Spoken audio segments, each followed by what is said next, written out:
This news program is proudly brought to you by Paradise Foods, celebrating 90 years in PNG.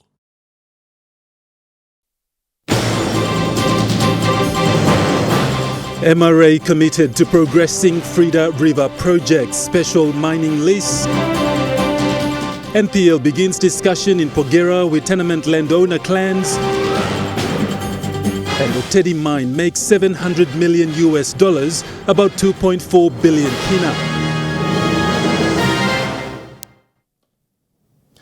A very good evening. This is National EMTV News. I'm Godwin Eki. Thank you for joining us. Mineral Resources Authority Acting Managing Director Jerry Gary has assured the owners of the Panos Limited that the PNG government through the MRA was committed to progressing the Frida River Project special mining lease application in accordance with the legal process. Panost is the company that has been operating the Frida River Copper Gold Project since 2014. Panost is an Australian subsidiary company to Guangdong Rising Holding Group, a Chinese infrastructure investment company owned by the Guangdong government. The Frida River Copper Gold Project is currently in a pre-development stage pending assessment of its application for an environmental permit or EP and a special mining lease or SML. Mr. Gary told Guangdong Rising Holding Group that the Frida River Project was an important project to the PNG government following a meeting on Wednesday, October the 5th at the MRA office. He said his team was currently focused on reopening the Pogar mine and progressing the Wafi Gold Pool project. However, he said the state was determined to commence initial work on the Frida Project SML application in the first quarter of 2024. The visiting delegation included representatives from the State-Owned Asset Supervision and Administration Commission, or the SASAC, which is a department within the Chinese government that supervises and manages state-owned assets. The SASAC Deputy Director Mr. Xiaowin Wang said the purpose of their visit to the MRA was to show their support and confidence in the Frida River project and also to familiarize themselves with the EP and the SML permitting process for the project. He said their visit followed PNG Prime Minister James Marape's visit to Guangdong Province, where Marape met with the Governor for Guangdong, Mr. Wang Weizong. The meeting between the two leaders was an extension of Prime Minister Marape's participation in the Belt and Road Initiative, hosted by the President of the Republic of China this month. Mr. Gary also said that the PNG mining industry needs financial backing and the investment opportunities being provided by the government was welcoming news for the sector. Natasha Ovoy, National, EMTV News. Following the granting of the SML-13, there has to be zero mining activities by New Pogar Limited prior to compensation being agreed with landowners or otherwise determined in accordance with the Act. NPL began discussions in Pogar last week with 14 mining tenement landowner clans represented by their agents. NPL representatives plan to return to Pogar next week to continue the discussions with Pogar tenement landowner agents with the aim of reaching resolutions on compensation agreements as quickly as possible so that Pogar mine can restart. Under the Mining Act, compensation agreements are between landowning clans represented by their agents and the tenement holder. NPL has asked landowners to agree to continue honoring the old Pogar compensation agreements to allow the mine to reopen this year, ahead of a review of compensation arrangements planned post-reopening of the mine. Any increase in compensation amounts determined as a result of that review will be backdated to ensure that landowners are not prejudiced by the deferral of negotiation. The overwhelming majority of landowner agents from its tenements were in favor of the NPL proposal and expressed their wish to see the mine reopen as soon as possible. They said they had suffered with the mine closure for over 3 years, which had badly impacted their families' lives and did not want to see restart postponed further. The landowner agents were also adamant that all negotiations on compensation agreements should be held in Pogar and should not involve people landowners living in Port Moresby or elsewhere. Sharon Engnui, National EMTV News. For this year 2023, PNG-owned mining company Oktedi Mining Limited has so far brought in $700 million, which is about 2.4 billion kina in revenue into the country.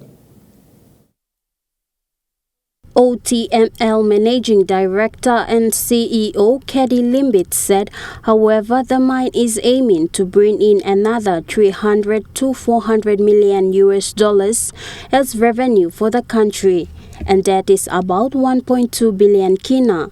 From that revenue raised, Limbit highlighted that 30% will be retained back by the mine, whilst 70% is sold to the market like BSP or ANZ. However, the mine will operate within the guidelines of the central bank. Since taking up this post as MD and CEO for the mine, business has so far improved and doing well. Going forward, what is more important about the future of the mine is how they shape and structure the mine's growth to 2050. He said the growth to 2050 for the mine requires collective commitment with concerned and relevant government stakeholders like SEPA, MRA, Lands Department, the government, and the people of Western Province. Jeffrey Ince, the board chairman, highlighted that there was so much focus on capital works at the mine for 2023. This was to make sure the mine can be able to operate for another 2 or 3 decades. Gladys Kila, National EMTV News. One of the most important aspects of the Peace and Reconciliation Program undertaken by Central Governor Rufina Peter and her delegation is the acknowledgement of village chiefs that maintain good order and had the act of compensation in the communities within the Goilala District in Central Province. Governor Peter and her delegation arrived at Tapini Airstrip yesterday morning. And before any formalities, the day began with a liturgy mass with attendance from the delegation. During her address, Governor Peter assured her people of Goilala District that she understands their experiences, having gone through the same herself. Lomi, me got story Lomi yet. This platintin, come up lo bell Lomi. Lo 21 years, me no come up lo today tasol. Governor Peter explained the peace process undertaken in the past couple of weeks. He said lo last 10 years, you may been design him na plan him how to make him this plan. Me been talk lo late William Sam lo this platintin. Me think all Sam lo time lo name and by make him come up. The Peace and Reconciliation Program for Goilala District took years since its inception. This was Governor Peter's appeal to her people. All people blow me, please, you blah look him, now you blah understand him. Time you me walk in peace and reconciliation. You me sorry true, lo bell blow you me. Lo all wrong you me walk him. You me up him, do up, bless him, God, and me come down. After the governor's address, a peace covenant, including all 36 wards, was displayed by local chiefs and leaders.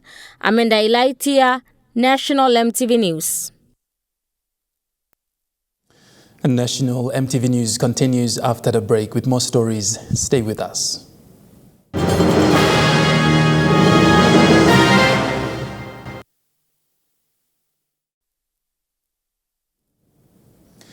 You're watching National EMTV News.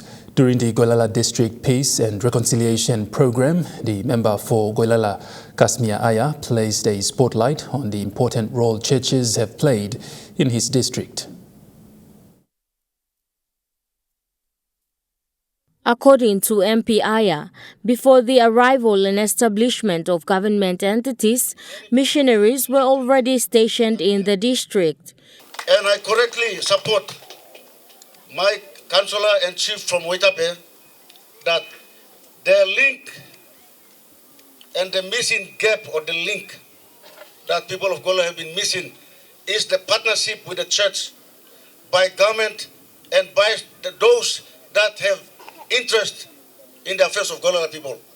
MP Aya says it is of paramount importance for him to pay his respects and acknowledgement to the missionaries. In addition, MP Aya has encouraged the relevant authorities to join forces and ensure there is proper service delivery, especially in the agriculture sector within the district. But it is only proper that we must not act parallel. We must act together in that space of agriculture, because we are not serving two different people. Whatever resource we have for people of Guelala, we must collectively and coordinatedly deliver that service of agriculture to our people. MP Aya says the peace process is inbuilt and acceptance starts with individuals. Amanda Elaitia, National MTV News. NES Fund believes that conducting awareness about the service and products they provide and offer to their contributing members is of importance. This was NES Fund's Acting Chief Executive Officer's remark to Raul Moria in a press conference held recently. Moria highlighted that carrying out awareness is vital because it keeps members informed about the products and services NES Fund offers and helps them make informed decisions when it comes to retirement savings. Moria added that NES Fund's 2023 education and awareness sessions have reached more than 5,000 members in Port Moresby alone and many more nationwide, and this was made possible by conducting awareness through shop floor presentations, virtual presentations, and face-to-face consultations, as well as reaching out to members on Facebook and LinkedIn. I just want to emphasize that employers or HR personnel get in touch with us, and then we can go out and talk to your members, speak to them about our offerings, and at the same time we can capture ID cards and produce ID cards for their benefit. Meanwhile, Morea is encouraging members of NES Fund to retain their savings in between jobs until they are at the age of retirement or they are no longer able to work. He added it is not just about saving up but also about enjoying your retirement savings after employment. Gladys Gila, National MTV News. Western Highlands Provincial Government, under the leadership of Governor Wairapa, made a funding support of over 600,000 kina to all the 7 technical and vocational education institutions operating within the province. This funding support initiative by the Governor is described to be the first of its kind for the province since the establishment of the TVET. Since the establishment of the 7 TVET schools in the province, the only support they received was from the Department of Education through the tuition fee-free policy. TVET coordinator for Western Islands Province, Kamalus Koim, says this was the first of its kind for TVET schools to receive such support and acknowledged Governor Rapa and his team for recognizing TVET. I need to plenty man, but really something. You bring you to come down. You talk me at time that you grow. TVET, primary, high schools. Humility, this is a down person about you. And this is something plenty man, what long end. And big person, God bless him simply. Speaking on behalf of the 7 TVET centers in the province, Peter Nori from Oglebank TVET thanked the Western Islands provincial government and pointed out the obvious differences between high schools and primary schools. Me, I almost know, Sarap Loya na talk thank you on behalf of the 7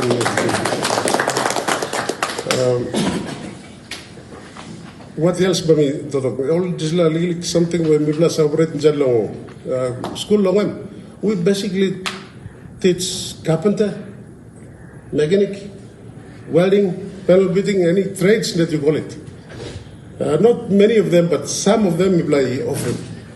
So many of them we wish long operating the soul or opening the soul. capacity even on. Provincial Administrator for the province, Joseph Mangbil, says TVET is the only way forward for the province and they will continue to support them going forward.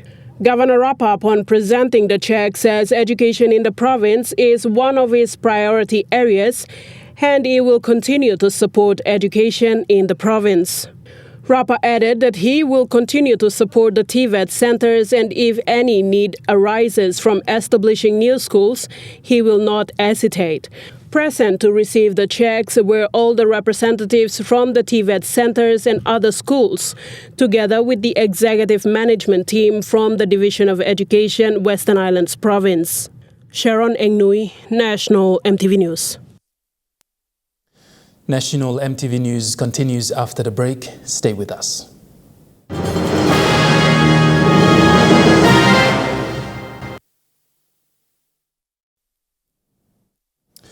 You're watching National EMTV News. Lay MP and Deputy Prime Minister John Russo recently presented 100,000 kina to the Emmanuel Lutheran School in Lay.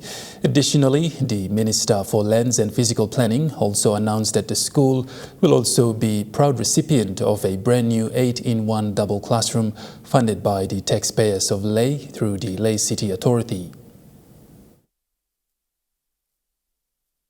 Rosso says education is a priority sector in the development of Lay, and the Lay City Authority Board is committed to ensure that taxpayers' money is prudently managed and used to deliver vital and quality infrastructure for schools in the city. He said Emmanuel Lutheran School enrolls up to 100 students due to lack of classrooms, and so with the construction of a brand new 8-in-1 double classroom, the school can increase enrollment up to 800 students.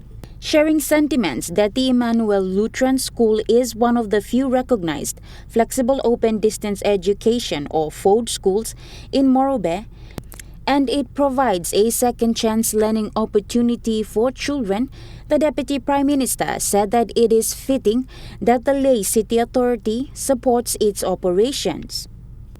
Emmanuel Lutheran School also received a brand new 26-seater school bus last year from the Lay City Authority to transport its students to excursions and educational programs in the city.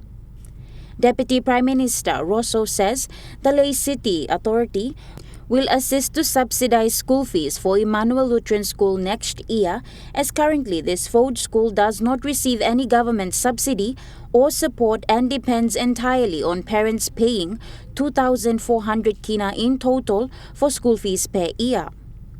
The Deputy Prime Minister also stressed on the importance of good prudent management and transparency of funding partnerships from examples set by Lay Secondary School over the years.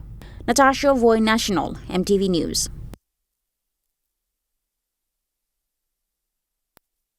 You're watching National EMTV News. Trukai Sports is next. Stay with us.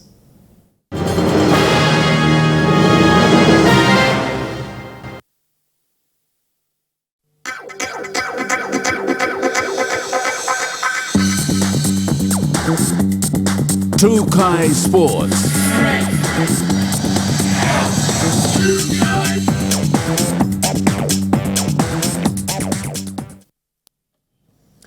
Welcome to Trukai Sports. The Rugby World Cup for 2023 draws came to an end with South Africa Springboks named champions against the All Blacks by just 1 point. South Africa beat New Zealand 12 points to 11. Following weeks of hectic competition, commitment, teamwork and outright love for rugby, the Rugby World Cup has finally concluded with South Africa as the last man standing. Obstruction of kick chases at this World Cup. An undeniable spectacle was the match between the Springboks and the New Zealand All Blacks, as both teams battled to finish with South Africa taking home the cup thanks to a point advantage. Everybody, Villens is there for South Africa, and he's... The scoreboard at full-time showed South Africa 12 to New Zealand 11 points. Notable players for the match was Andre Pollard, who scored all 12 points for the South Africa team. It's the king for this entire World Cup, and he glanced that one. And of course, the player of the match, back rower Pieter Steph Dutoit, with his impressive defense resulting in a record 28 tackles. With more to celebrate about the Springboks being the defending champions for 2023, this win has made South Africa the first men's team to win the Rugby World Cup for the 4th time. South Africa claimed the Rugby World Cup championships in 1995, 2007, 2019 and now 2023. A replay of this must-see match will be on EMTV at 9 p.m. Natasha Void, Chukai Sports. In Port Moresby, the Santos National Football Stadium came alive this afternoon. Over 14,000 men, women and children witnessed a battle between Fiji Bati and PNG Kumuls in the 2023 Pacific Championships. Around 14,365 men, women and children flooded the Santos Stadium for the match between the PNG Kumuls and Fiji Bati. The Kumuls, off to a slow start, came out of the first half 4 points to Bati at 19 points. With hopes to catch up comes the second half, but the Batis proved too good as they maintained advantage throughout the match. The final hooter today saw PNG Kumuls at 16 points to Fiji Bati 43 points. Earning himself the man of the match was Fiji's Micah Sivo. Looking back at the game, the PNG Kumuls coach, Justin Holbrook, has this to say. Yeah, well, obviously we're lucky that we get to play next week, so we'd love for them all to come back, and obviously it's a final. You know, we wanted to win both games. We didn't shy away from that, but we were by far beaten easily today. But next week's the final. You know, we're playing for the Pacific Bowl, and that's what we want to win. So we'd love everyone to come back because we don't get to play here too often, and the boys know that, and they're really disappointed about the performance we put out there today. So.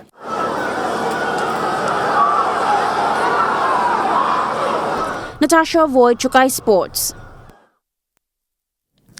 And taking relaxation out of the working environment to the next level was the corporate dart competition held in Port Moresby since August this year.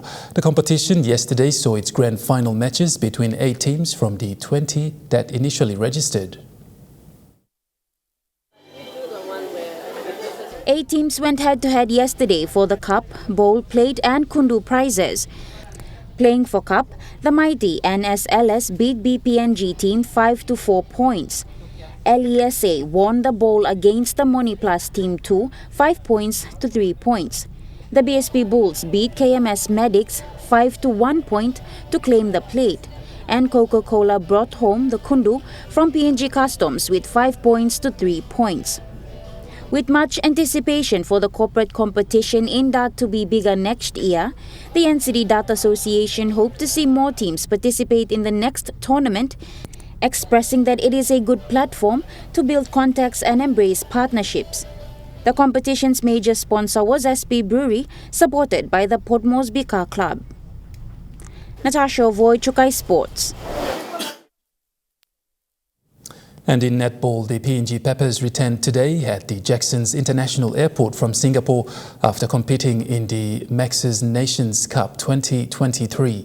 The 2023 Nations Cup grand finalist lost to Singapore by 3 points, with the scoreboard at full time finding PNG Peppers 56 to Singapore 59, bringing home the silver. Undefeated till the very last match, the PNG Peppers are first runner-up in the 2023 Max's Nations Cup, with Goloa Ovoa picking the medal for most valuable player. The netball tournament saw Singapore take gold, PNG take silver, and the Cook Islands earning the bronze. That ends Trukai Sports. The Moniplus weather report is next. Stay with us. Trukai Sports.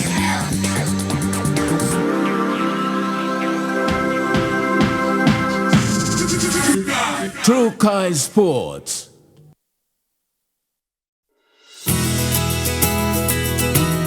This weather update is proudly brought to you by Moniplus, with you always.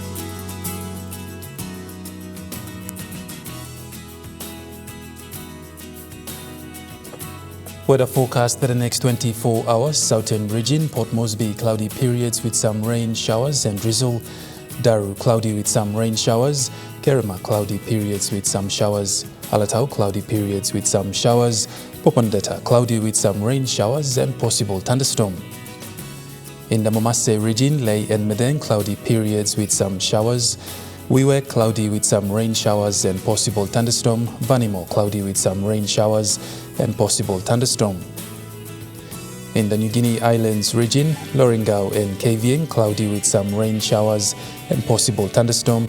Kokopo and Rabaul, cloudy with few showers and possible thunderstorm. Kimbe, partly cloudy with few showers. Buka, few showers and thunderstorm. And in the Highlands region, Mount Hagen, partly cloudy with few showers. Goroka and Kundiawa, cloudy periods with some showers. Mendi and Wabeg, cloudy with some showers.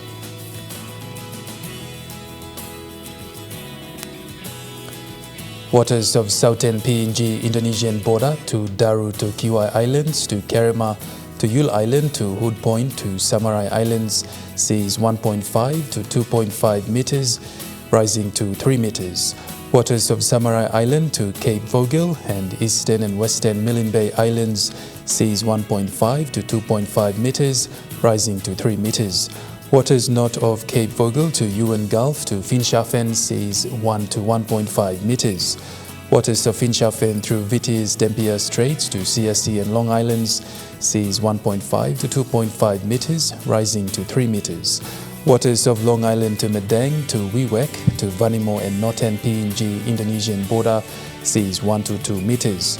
Waters of Manus and its western group of islands seas 1 to 1.5 meters. Waters of East New Britain to New Ireland and Bougainville seas 1 to 2 meters. And waters of West New Britain Island seas 1 to 2 meters, rising to 3 meters.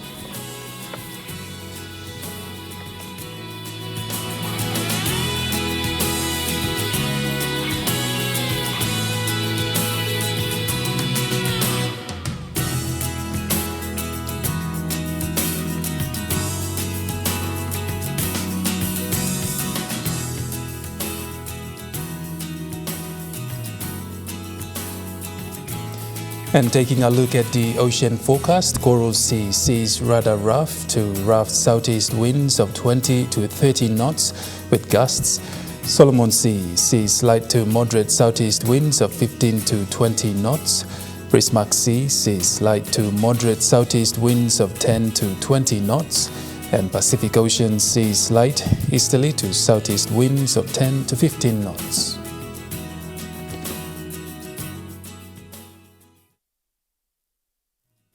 The weather update was proudly brought to you by MoneyPlus, with you always. And that's how we end the bulletin for Sunday, the 29th of October 2023. From all of us here, pleasant viewing. Good night.